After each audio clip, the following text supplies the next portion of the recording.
and all my dear friends who have come here to be part of this very, very important and memorable occasion.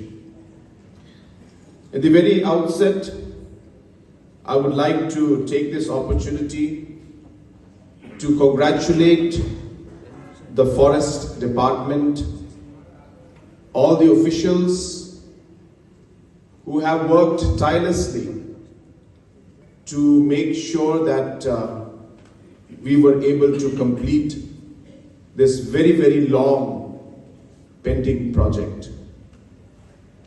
As mentioned by our PCCF, Mr. Gill, that this project has almost taken about 24 years to complete from the date of its inception. And for multiple reasons, it was not moving forward.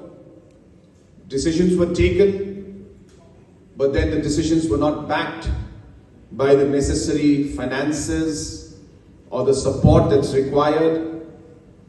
And because of these multiple challenges, a project that should have been completed many, many years back took almost a quarter of a century to complete.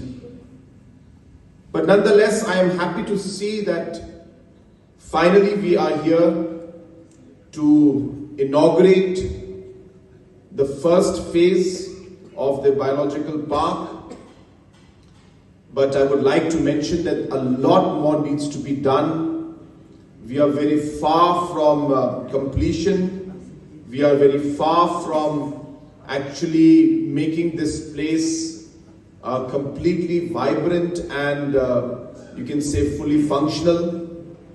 We will take some time to get the entire place activated, whether it's the ticketing counters, whether it's the cafeteria, and even to fill up some of the enclosures that are there, which are meant for different animals.